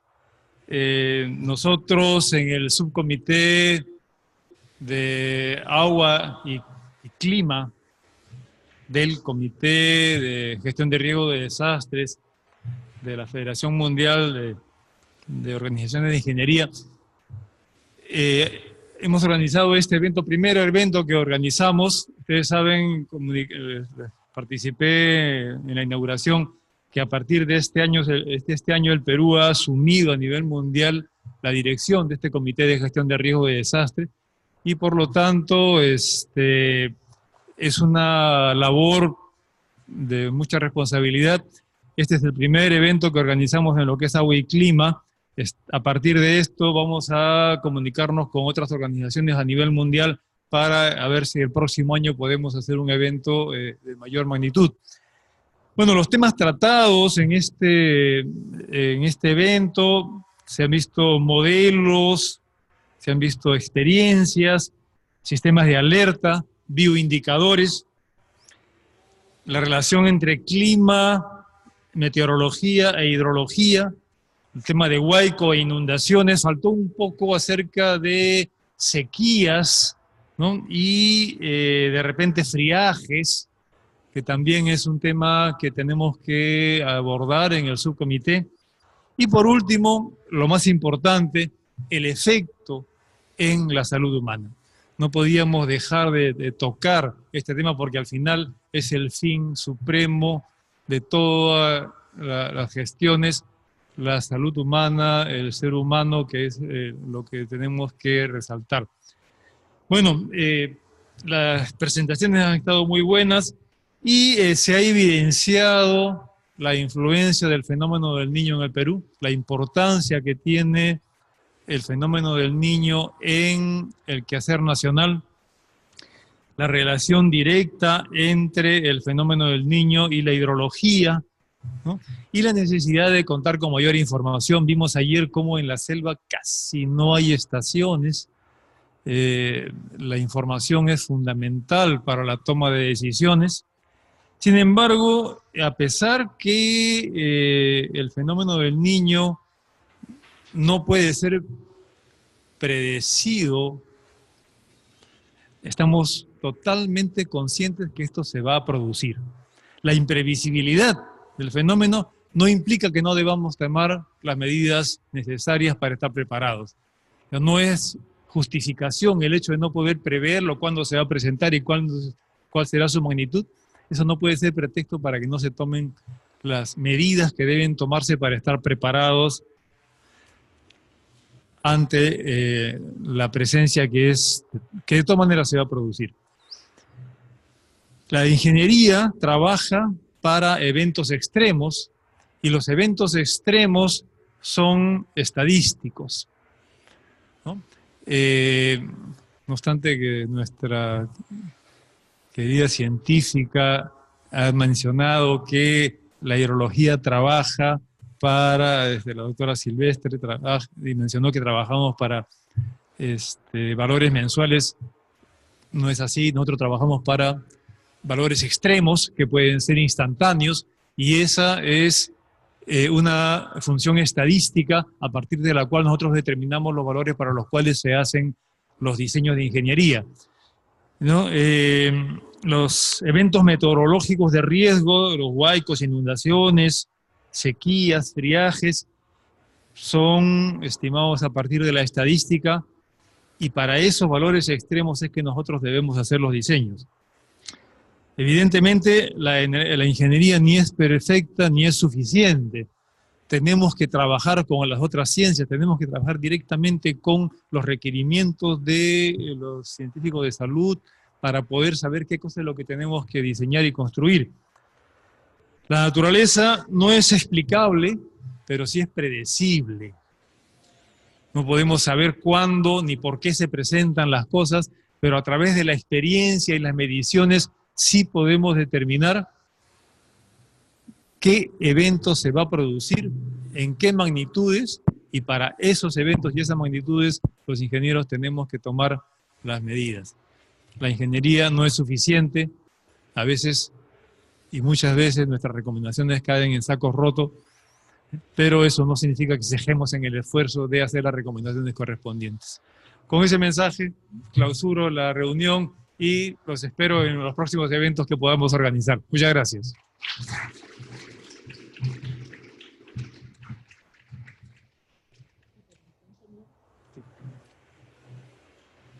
Gracias a todos los presentes por acompañarnos en estos 2 días y a quienes nos siguieron en vivo vía redes.